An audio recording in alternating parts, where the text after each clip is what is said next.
Welcome to another episode of Battle Wolf Reptile Sanctuary. Today I am joined by Terry and Lucifer. I will also be putting these guys back eventually and pulling out some others for you. But these two I wanted to start with just because they're sitting in the enclosures right behind me. So easy to work with right now. So I've been getting a lot of messages lately from brand new ball python owners wanting to know about proper setup of their enclosures and some concerns they're having, that able to tell them that it's just their snake's going into shed and it's nothing to worry about. So I'm going to talk to you today about those things. So Terry right here, he's not at blue yet, but he will be going to blue soon. He's starting to show some of the signs of it. He's got some slightly pink belly, but nothing that I'm concerned about. I know it's not any burns or anything like that. I know it's part of his shedding cycle. His coloring also isn't as bright as it typically is.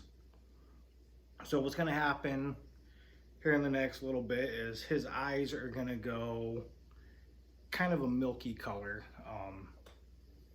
That's gonna be your biggest sign that your snake is in shed.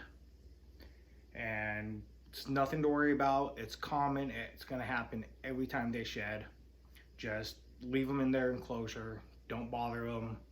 Just let them be. And what you're gonna wanna do is also bump up their humidity. So typically we want their humidity to be around 70%. When they go blue and start shedding, we try to bump it up to about 80% for them. It just helps them be able to shed all in one piece, no stuck sheds. So, but the reason you want to leave them be is while they're in that state with their eyes all milky and looking bad, their vision is completely shot, basically. They're almost blind. So there's no point in stressing them out more than what they're already stressed. So just leave them be, let them do their thing, bump the humidity up. After a while, you'll notice their eyes clear back up. They're back to being black or blue, depending on what morphs of snake you got, or red, whatever. But their eyes are going to go back to normal, and typically within a couple of days after that, there's going to be a shed in their enclosure. You'll want to pull that shed out as soon as you can, because you don't want any bacteria getting a chance to grow inside the enclosure. So pull that out. I always check to make sure that the eye caps are attached to the headpiece, and then as long as the eye caps are there and there's no stuck shed, you're good. If there's any stuck shed or stuck eye caps, just give them a soak and you can gently work that shed off. As far as stuck eye caps go, you'll want to get those off as quick as you can. It's not very beneficial to your snake. It causes eye problems. Way you can do that is, after you're done soaking them, lightly apply a Q-tip, your fingertip, whatever, to the eye. They're not gonna like it. So you might have to hold their head a little bit. Just try not to stress them, or definitely don't hold them too tight to where you're hurting them. But yeah, that eye cap should start to work its way off. Once it's off, you're gonna have a happy snake again. So I'm going to put these guys back, and I'm going to start talking about setup.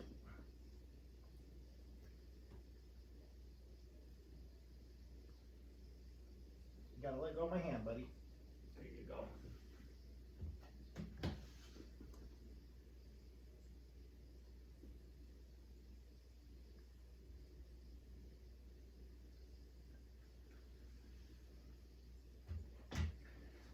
So the first part of setup is your enclosure, your size. So good rule of thumb, well, they're saying for adult ball pythons, you should have a 4x2x2 enclosure. That's roughly 120 gallons. But I've noticed every snake is a little bit different. Our big girl over here, let me pull her out really fast.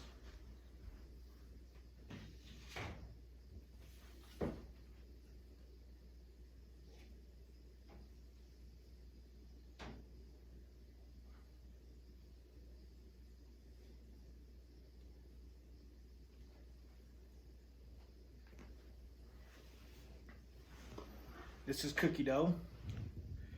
She is in a 4x2x2, so 120 gallon enclosure. Terry and Lucifer, they are in, it's roughly an 80 gallon. So they're 4 foot by 1.5 by 14.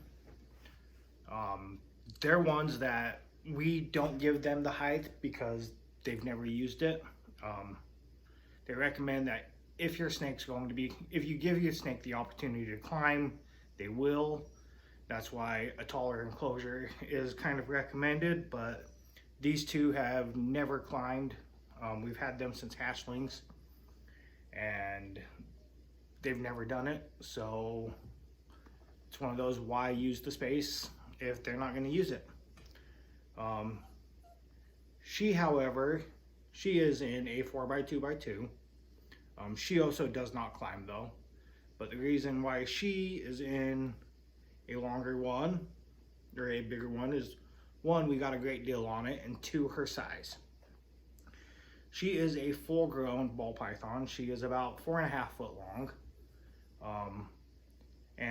Like I was gonna say, a good rule of thumb is your snake should be no longer than the length and width of the enclosure. So she's in a 4x2, so that's length 4 foot, width 2 foot. So she should not be, or you should not keep anything smaller than a 6 foot snake inside that enclosure. Because you got 4 foot wide or long, 2 foot deep, 6 foot. 6 foot snake is the longest you should be able to keep in that enclosure. If you got anything longer than that, it needs to be in a larger enclosure. That's just a good basic rule of thumb. Right over here, let me put her back and I'll show you.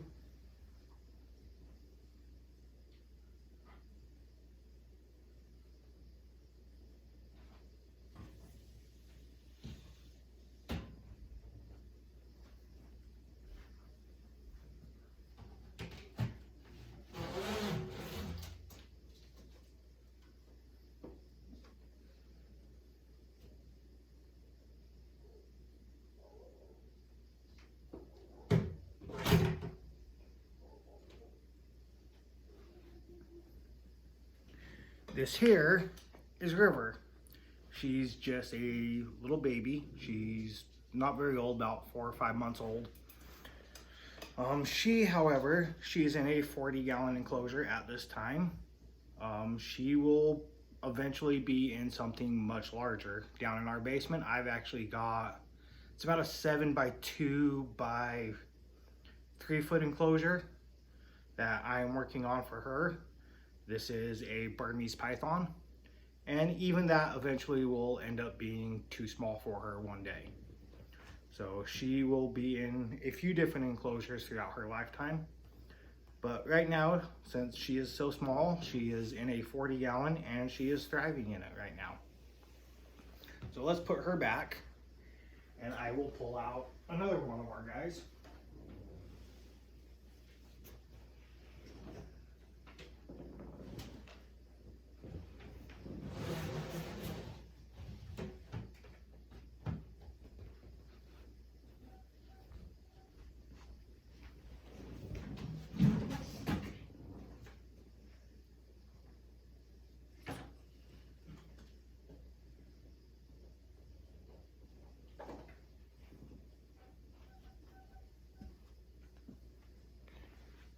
This right here, this is Tig.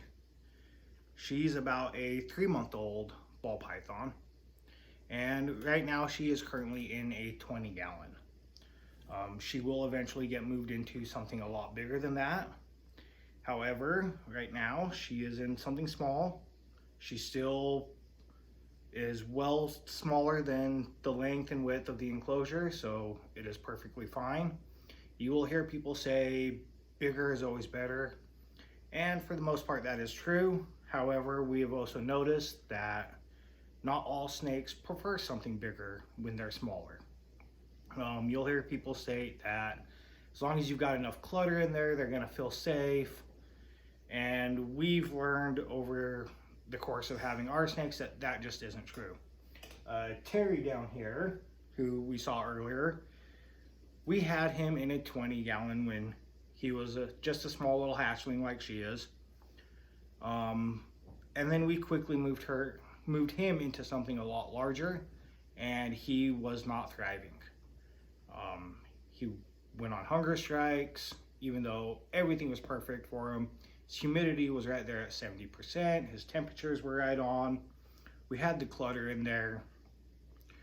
He just did not like all that open space, even with all the clutter in there. We moved him back to his 20, and he went off of his hunger strike. He started eating again, and he just became a happy snake. And when he got too big for the 20, he got moved up to the 40. When he got too big for that, he got moved into what you see behind us right now.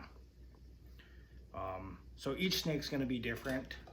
Some aren't going to want the clutter. We got a BCI boa who's back behind the camera right now. I'm not going to pull her out, but she is one that she does not like the clutter. She likes to be able to see what's going around in the room.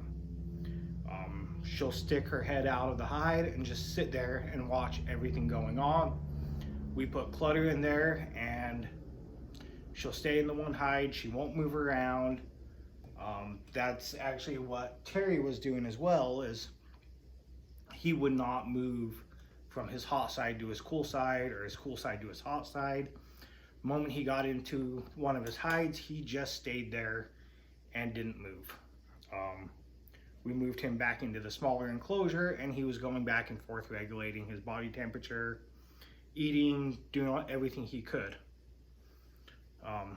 So now that you've got your first ball python, let's talk about the setup.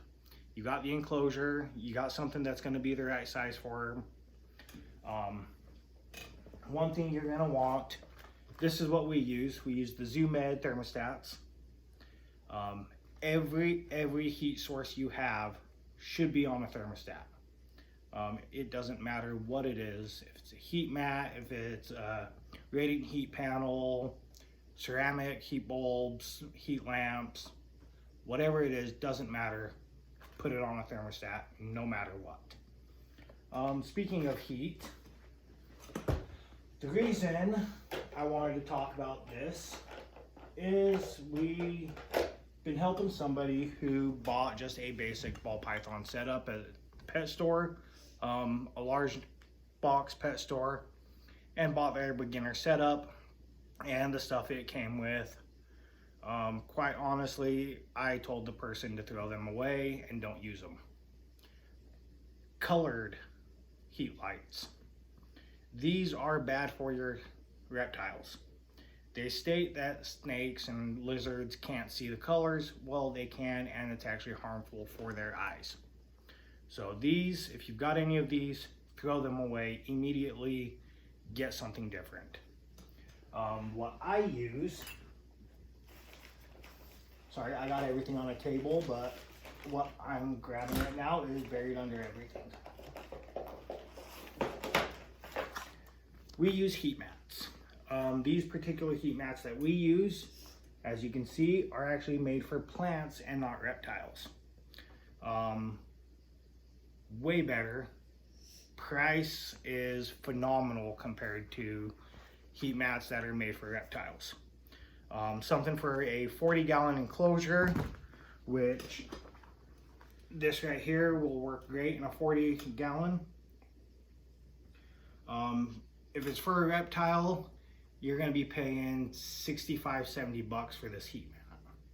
These, we get them off of Amazon, and they're about 10 to 15 bucks. What's nice about these is they also have a temperature, basically almost like a built-in thermostat to them, to where if your thermostat malfunctions or is broken, these will not get hotter than about 105, 110 degrees. So your snake's going to still be perfectly fine on this, even if your thermostat malfunctions. These will go right underneath the enclosure. You'll set it down, put the enclosure on top of it, plug it into the thermostat. As you can see right here, we've got the probe running in, and then we have the probe actually sitting inside their hide on the warm side. We've got our thermostat set at 88 degrees. That's what it is going to be inside that warm side hide. And then one thing I recommend everybody getting is a heat gun. This will tell you exactly what that temperature is inside that hide, inside basically anywhere inside that enclosure. Turn it on, pull the trigger, puts out a little laser, tells you exactly what that temperature is. Another thing you're gonna want is temperature gauges. They're over here. Temperature gauges and hydrometer gauges. These right here, these little analog ones, again, throw them in the garbage. They're trash. They're not accurate. They break super easy. Go with digital. These little digital round ones we've got right here, we get those at the pet store, 10 bucks a piece. Seen them on Amazon, which is where I'm actually going to start ordering them from now. But they've got 12 packs for 10 bucks. And they actually, instead of being the two separates, they're one together. What I'm going to do with that is I will have one on each side of the enclosure. Right now with this setup, I've got a temperature and hydrometer on one side of the enclosure, and that measures the cool side. And then I've got the thermostat over on the warm side, which tells me the temperature on the warm side. So I don't need anything on that warm side, but 10 bucks for a pack of 12, throw something on that warm side, just make it a little bit easier to check. And sorry, it is feeding day, so all my snakes are kind of looking around and looking for food. So next I'm gonna talk to you about substrate. What we found holds the humidity the best for us is we actually use a mix of Cypress and Zoo Med Eco Earth. Been told that you want a mix of about 70-30. So 70% the Cypress, 30% Eco Earth. I've never measured it out to get it accurate. I've always just gone off my feel, made adjustments as we've gone, and then have no issue, holds humidity perfectly. And then yeah, just every now and then as it starts to dry out over a couple of weeks, I'll just grab some water, pull everything out of the enclosure, sprinkle some water in there, remix it. Unfortunately, your substrate will become hydrophobic over time, meaning as it dries up, it's going to repel water instead of absorb it. So you want to make sure that you try to mix it in before it becomes hydroponic, or else you're going to be adding a lot more water, getting it a lot more humid in there than what you want. As far as decorating your enclosure, everything we have in there, from our plants to our hides, all come from the dollar store. Pick up these little Tupperwares, just cut little holes in them. For our larger snakes, we get slightly larger baskets, cut the handles off of them. Yeah, these $1 a piece at the dollar store, plants $1 a piece at the dollar store. You're looking geez, I don't even know how much hides and plants are going for at pet stores now. I know it's not cheap, but you can furnish an entire enclosure with everything you need for basically less than one hide or one plant if you go to the dollar store. However, by going to the dollar store, I recommend rinsing off your plants, especially if they have any dyes on them, before adding them to the enclosure. You don't want that humidity getting in there, getting that ink loose and getting all over your snake, which who knows if it could be harmful to your snake or not. So rinse it off, make sure any colored dyes come off of your plants before you stick them in your enclosure. Once they're washed off, they're going to continue to keep their color. They may not be as vibrant, but hey, your snake's going to be safe with it. So once that's set up, all set up, you can start decorating your enclosure. We do hide on the warm side, hide on the cool side. Plants, whatever, all around it. I recommend at least 2 to 3 water bowls inside your enclosure. One on the cool side, one on the warm side, one in the middle.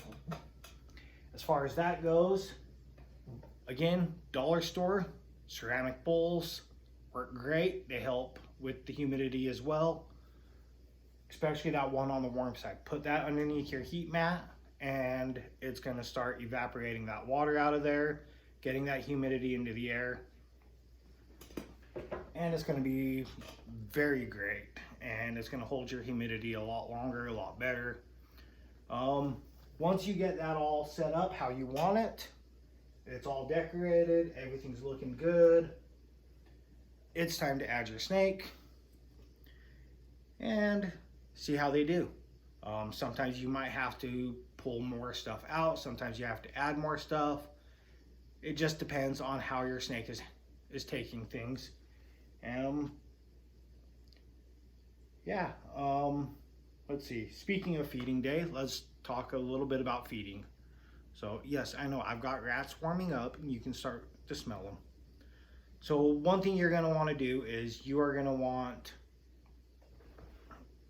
to make sure you've got the right size rat or mouse, whatever you're feeding to your snakes. Good rule of thumb is 10 to 15% of the snake's weight. So let's say she's a little bit bigger than this, but let's say she was a 100-gram snake. Her prey size would be about 10 to 15 grams is what I would be feeding her. Another rule of thumb, if you don't have a scale, which I recommend you getting a scale to make sure you have your snake's weight properly and you make sure you're giving them the right size prey, but the thickest part of the snake. That prey should be no larger than that thickest part. Now, being 100% accurate is not important. Snakes in the wild are opportunistic feeders. They will eat what they have available at the time. So there may be times where she eats something smaller than that 10 to 15%, something smaller than the thickest part of her body. There may be times where she eats something larger. So being 100% accurate is not that crucial, but since we've got the technology, we've got the knowledge, why not get something as close as possible? With her, she feeds once a week, every 7 days. We feed on Sundays. Somebody like Cookie Dough, she is fed every 2 weeks. She is fed a larger rat. One thing you want to do, or one thing we do, is with our smaller snakes, we go more off of the weight than the thickest part of the body. Something like Cookie Dough or our BCI boa, that is one that we go more off of the thickest part of the body on, because we want to make sure they get a nice fat rat to sustain them for 2 weeks before they get their next feeding. So they're not grumpy, they're not striky, and they're handleable after that period. So now once you've fed as you're getting ready to feed your snake, you know what size rat or mouse you're going to be feeding them. I personally recommend frozen thawed. It is a lot safer for your snake to be feeding frozen thawed than to be eating live. If you have the opportunity to do fresh killed, that's another great way to go. But if you can't do fresh killed, do frozen thawed. So as the prey gets larger, they can tend to fight back, and you don't want to injure your snake in any way. So frozen thawed is, in my opinion, the way to do things. So we weigh every 2 weeks. We reweigh our snakes, see where they're at, and then we actually have somebody we order our rats through, and I place my order in on Wednesdays, and rats are here by Saturday. We feed on Sundays. So what do you do once you've got your rats and you're ready to feed? Bless you. Sorry, my son's over here sneezing. So once you get your rats and you're ready to start feeding, pull them out, because we've got so many rats we've got to do. Once I get my orders, I go through and I weigh all my rats and I separate them by size. And I keep them in the freezer until I'm ready to feed. Once I'm ready to feed, I pull them out. I reweigh them all again to find out which one's going to be best for which snakes at that day and time. So my super small rats will be going to some of the snakes that maybe, yes, it's on a hopper, but maybe it needs to be on a smaller hopper. So I will give them the smaller sized hopper I have at that time and get some food in them, getting some weight on them, and then the following week they'll get the slightly larger hopper until they are on my last large hopper and it's time to put in another order. So, but once I get it all reweighed out, I figure out which rats are going to which snakes. I fill up a Tupperware jar with a lid. I fill it up with cool water and I place the rats in there. I put mine in Ziploc bags. You don't have to. I know, girl. Food's coming soon. But I put mine in Ziploc bags. You don't have to. I don't really like wet rats. The rats are gonna kind of get wet anyways. I haven't figured out how to stop it. I know others have. Yeah, I'm gonna put her back and get one that's a little bit more calm.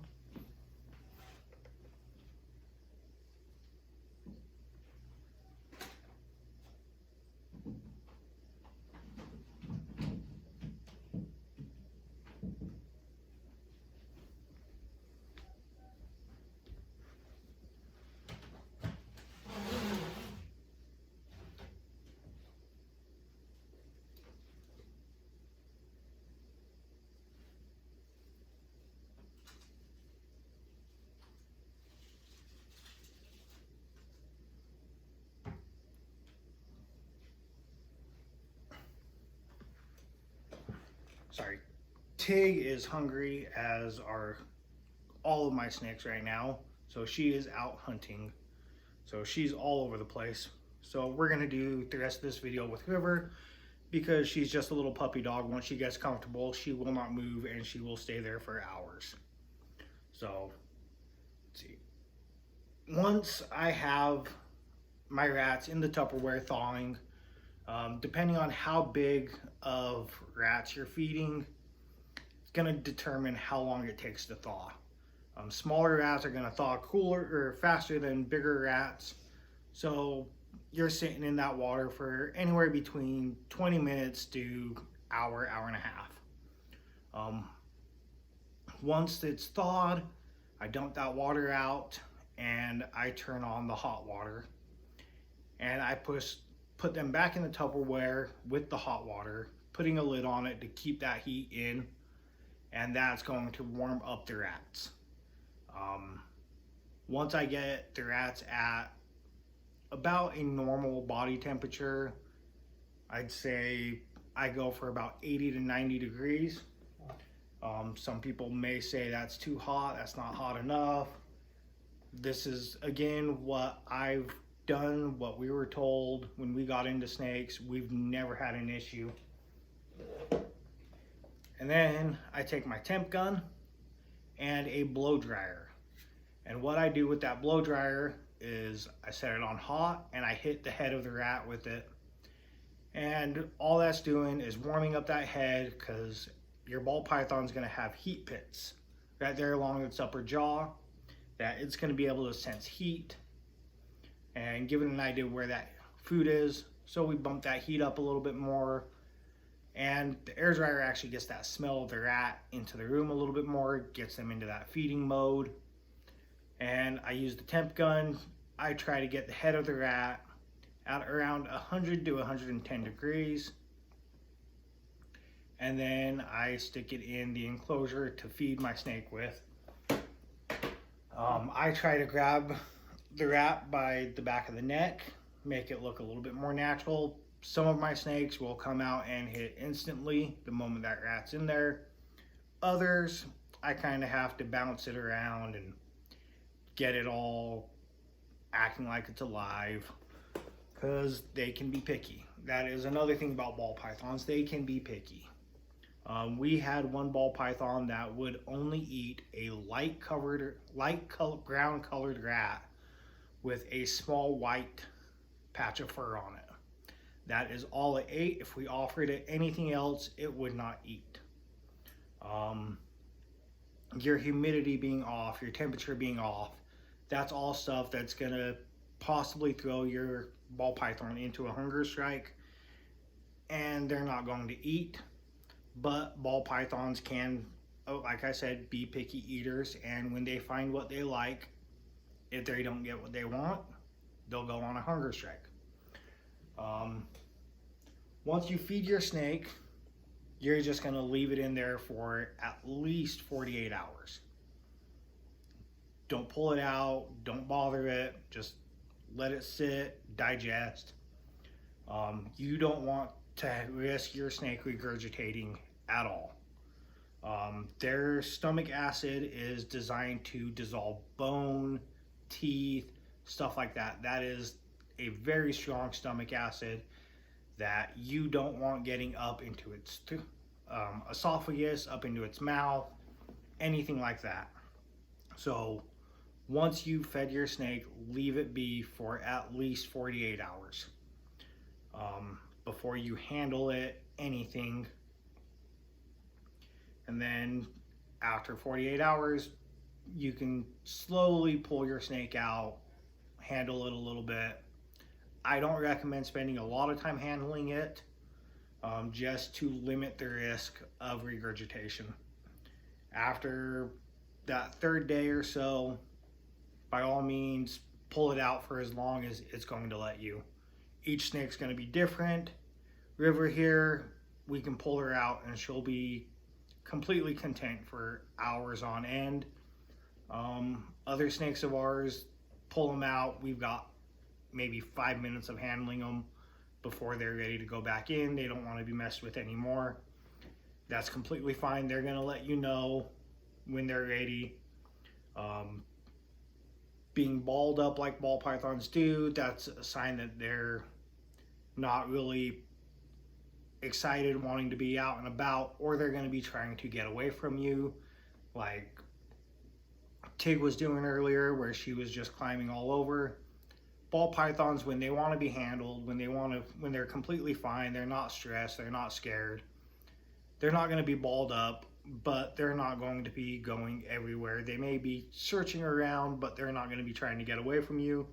They're going to be basically doing what River's doing right now, where she is out, but she is not trying to get away from me. Now, let's touch on temperature.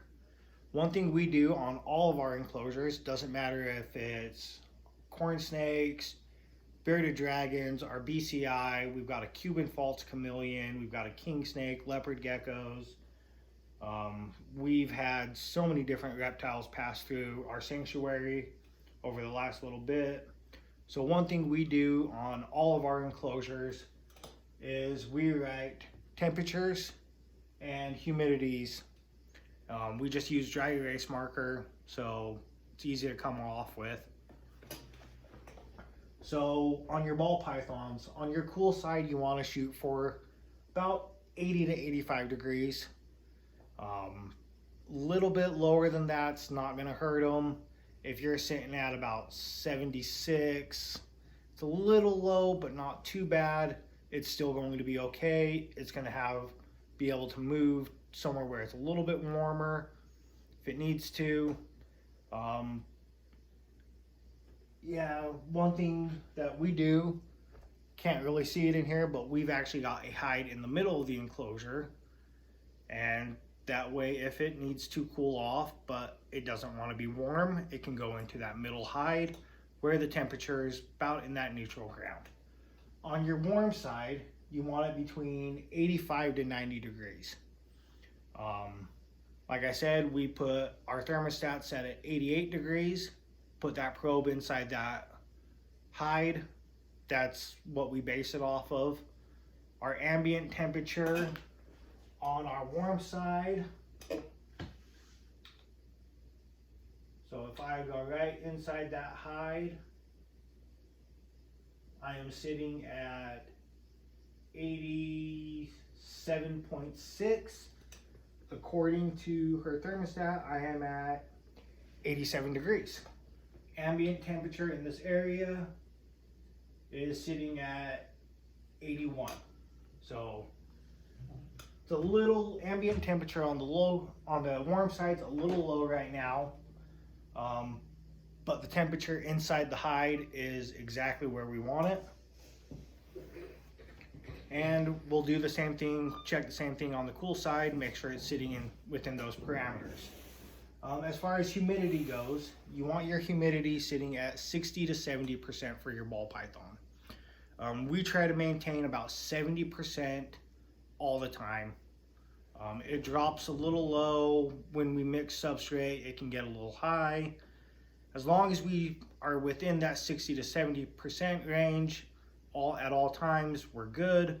We shoot for 70% at all times, and we bump it up to 80% when they're in shed. How we bump it up to 80% is we will add extra water bowls. That will help add humidity.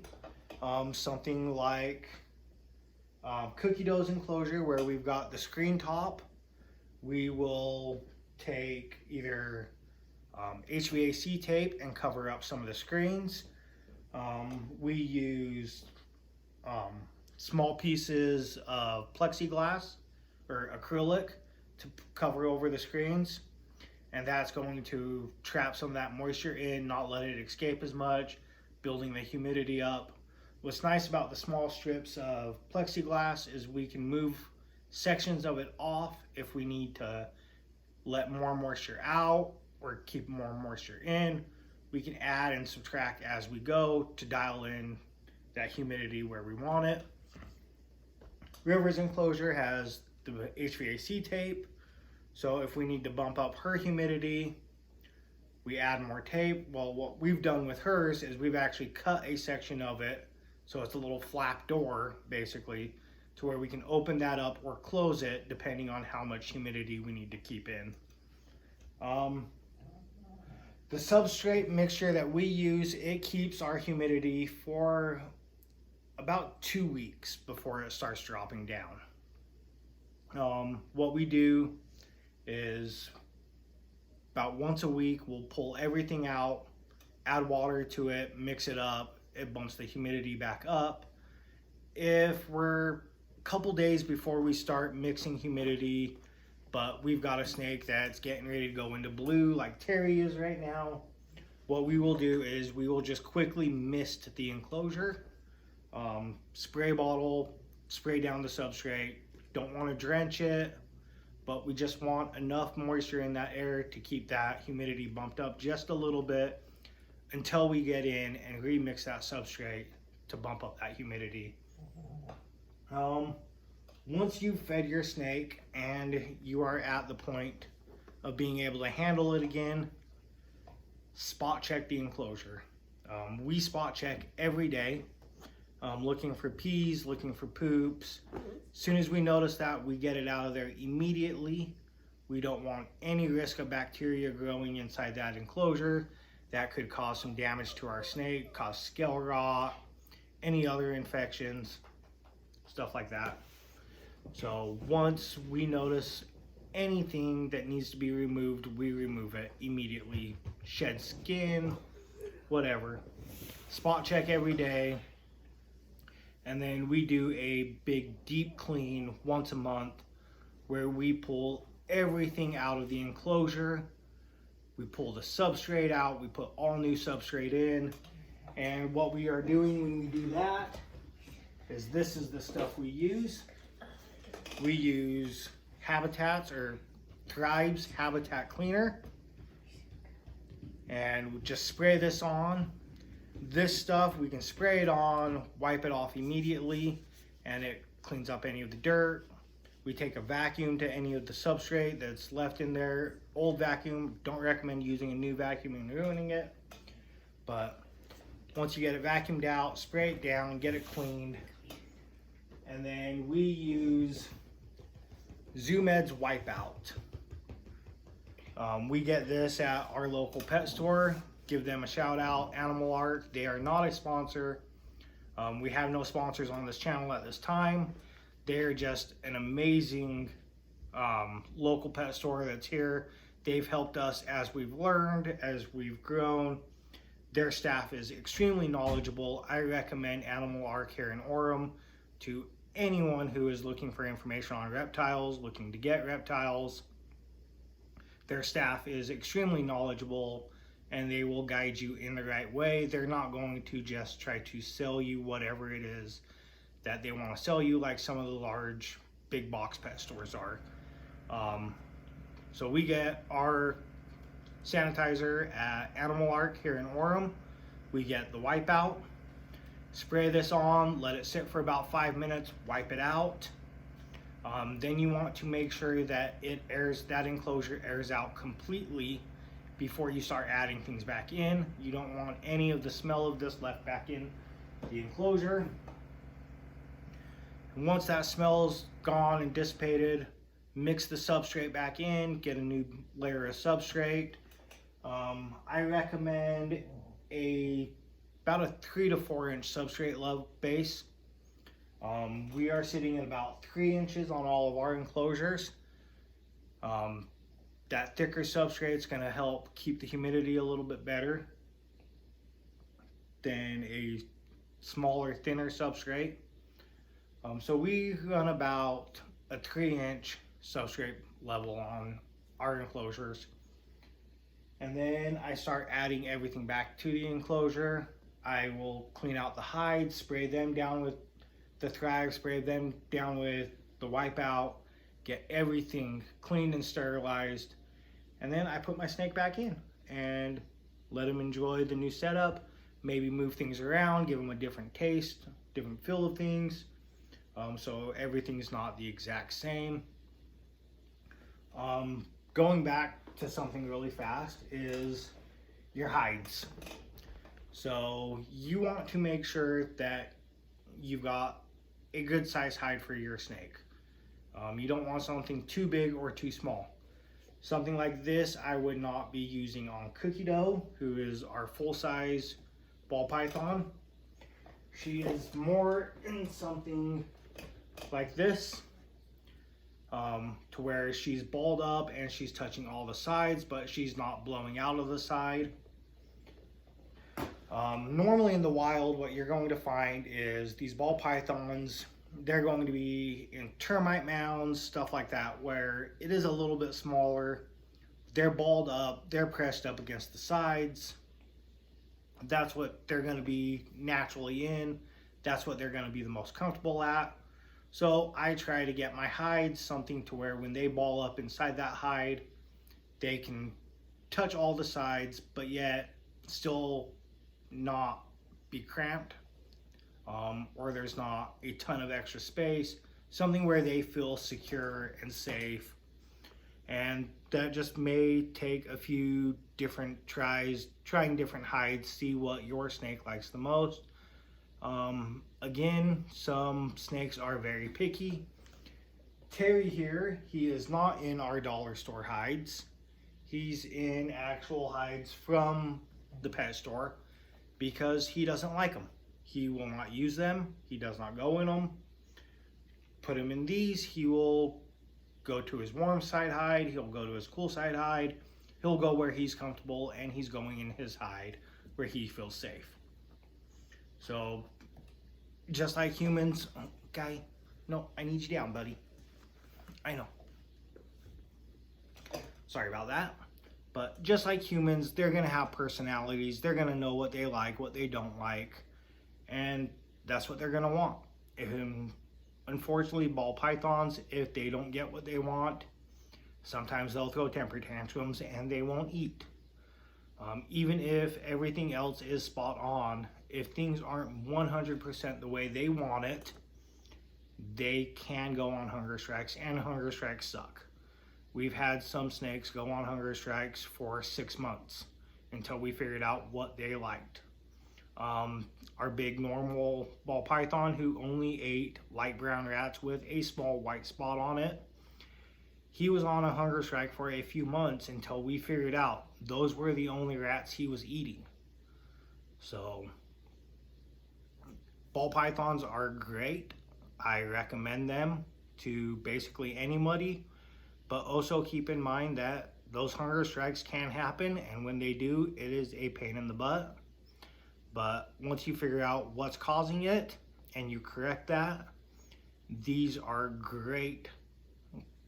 Well, I should be telling you this while I have a ball python with me and not a Burmese, but ball pythons are great snakes for beginners. Once you figure that out, if you're not going into it knowing that stuff and you get hit with a hunger strike, you may think that maybe these are more of a snake for a medium to moderate level snake handler.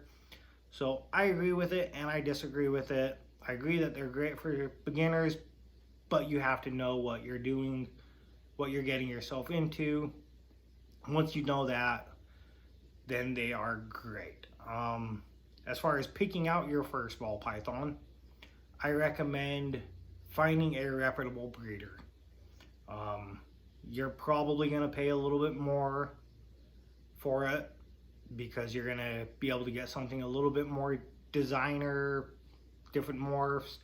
So you saw Tig, our blue-eyed Lucy, Lucifer, our black-eyed Lucy, Terry, he's a red fire stripe, and then you got Cookie Dough, who is a Woma Fire Orange Dream. I think she's 75% het for clown. So you're going to be able to get a little bit more of a designer look and not just the normal colors, normal patterns. You can get something that's a little bit more conversation starter when you have people come over. Not only that, but if you do end up getting a normal or a wild type and you're getting it from a breeder, you're going to be getting it for a heck of a lot cheaper than you would at, say, one of the larger box stores. They're going to be selling a normal for about $100, where you're looking for a normal or a wild type, whatever you want to call it. Those are a $25 to $50 snake all day, every day. But big box stores are going to sell them for about $100. Now, at the same time, plus side to the larger stores is they don't always know what they're getting. Their staff is not knowledgeable in reptiles, even though they have a reptile expert that is working there. They don't know what they've got sometimes, and you can get some dang good deals. I've heard of people who have picked up $500, $600, $700 snakes at the big box stores, and they paid $150 to $200 for it, just because they don't know what the morphs are. They're getting whatever's left over from the breeders that they get from, and they're not told what the morphs are, what the genetics are, and because they don't know that, they throw on the term fancy, and they just charge anywhere between $50 to $100 more for it. So yeah, there's a good chance you could get a killer deal at one of these big box stores. But at the same time, with the way these things are not handled correctly in these big box stores, the information these big box stores give, I do not recommend going to them. Stuff like our thermostats, I will get those from the big box stores just because it is cheaper through them. I pick up my thermostats for about $35, where the other pet store I use, it's about $60 to $65 for the exact same thermostat. So unfortunately, that is somewhere where I will go to a big box store. I recently found on Amazon that the heat pads that we use and thermostats, I can get a bundle that has the heat mats and a thermostat for about $35. So I can get everything I need for the same price that I'm getting the thermostat for at the big box store. So that's probably the way I'm going to start going, just because I can get a better deal. I can get everything I want for a cheaper price. And when we're running a sanctuary and we're having reptiles come in and out, there's times where we're not always going to have setups for stuff, so we're going to have to go and buy stuff. It is 100% out of our pocket, so the cheaper we can get it, the better. And Amazon, we may have to wait a day or two. Sometimes it can be delivered instantly. We kind of know when we're getting something. We'll have somebody call us up or message us and say, hey, I'm looking to surrender this animal. And we have a few days to start getting things set up before we go and pick that animal up. So I've got time to order this stuff off of Amazon. But like I said, because everything is 100% out of our pockets, it's something that the cheaper we can get it, the better. So that deal on Amazon is probably where we're going to start going from here on out. If there is anything else I've missed in this video, sorry, it's one of our longest videos, about an hour long now it seems like. But if there's anything that I've missed in this, please comment below. I didn't make notes today like I did on my last video. I'm just kind of winging it. If there's anything you guys want to see in upcoming videos, please let me know. Oh, one last thing. Again, with our hides, one thing we do as well is we will use hot glue before we put them in, and we will always mix up a thing of the Eco Earth just by itself, no cypress in it, just plain Eco Earth, let it dry out, and then we will actually hot glue that to the hides to give it more of that natural look, so you're not having this big white blob sitting inside your enclosure.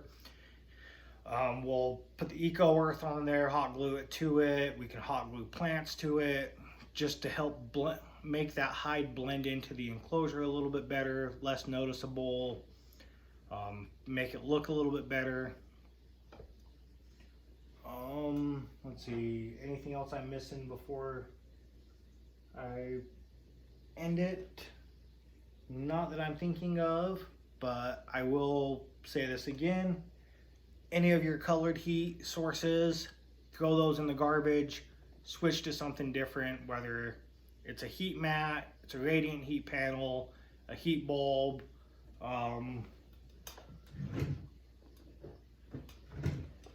ceramic heat lamp. These are great. They don't put off any heat or any light, but they put off heat. If you're going to be doing something like that, or you're having any of your heat sources inside the enclosure, definitely put a heat guard around that heat source. That way your snake does not climb up there and burn themselves. Our light, since we use heat panels, we do not use any heat bulbs or anything like that. We actually line the inside of the enclosure with LED lights to simulate that 12-12 daylight setting. Oh, that is another thing. Have your light set on a 12-12 setting. So 12 hours on, 12 hours off. Wake up in the morning, turn them on before you head to work, shut them off about the same time 12 hours later. So if you turn them on at 7, shut them off at 7. One thing you can do,